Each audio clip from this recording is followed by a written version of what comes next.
Көктемнің алғашқы күні алғыс айту мерекесі. Көп ұлтты еліміз үшін бұл датаның мәні зор. Себебі дәл осы күні Қазақстан халқының ассамблеясы құрылды. Бүгінде бір шаңырақтың астында 100-ден астам ұлт өмір сүріп жатыр. Елбасы барлық қазақстандықтарды мерекелерімен құттықтады. 20 ғасырдың басынан бері 6 миллионға жуық адам Қазақстанға қоныс аударған. Тағдырдың соқпақ жолында қуғын сүргінге ұшырағандар қаншама. Олардың барлығы қазақ жерінен пана тауып, көсегесі қазақ елімен көгерді.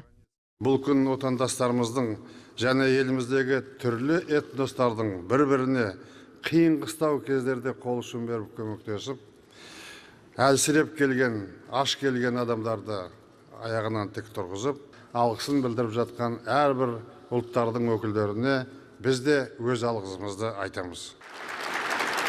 Біз осындай ұлан-ғайыр жерді, осындай елді бізге мирас қып тапсырған, қан төгіп жерді алып қалған ата-бабаларымызға бүгін алғысымызды айтамыз.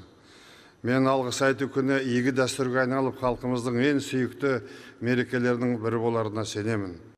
Қазір дінаралық, ұлтаралық қақтығыстар, саяси шиеленістер көп. Бұл орайда тату-тәтті бірлігі жарасқан Қазақстан көпке үлгі. Ал алғыс айту күні ынтымақты нығайту үшін белгіленді. Елбасы да осы күнді пайдалана отырып, әріптестерінен кешірім сұрағанын жасырмады.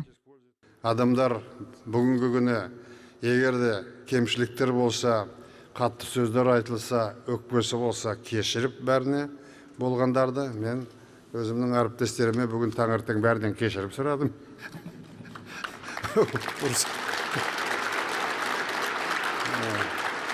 Жұмыс бабында ренжіп, ұрысқан болсам, көңілдерін түсірген болсам, бүгіннен бастап барлығын кешіріп, жаңа қарым-қатынасты бастайық.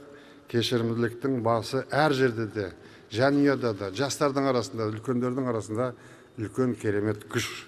Жат жерге қоныс аударған өзге ұлт өкілдерінің айтары алғыс қана. Бабаларының басынан өткен қиындықтар жайлы бүгінгі ұрпақ жақсы біледі.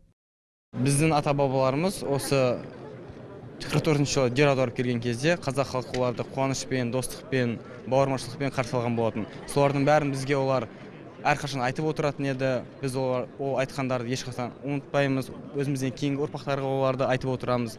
Осы қазақ халқының біздің халыққа деген көмегі шексіз, сондықтан біздің де алғысымыз қазақ халқына деген өте шексіз. Бұл жетістіктер ауызбіршіліктің арқасы, баға жетпес бейбітшіліктің құндылығын елбасы тағы бір мәрте еске салды. Сөз соңында президент барлық отандастарына ризашылығын білдіріп, алғысын айтты.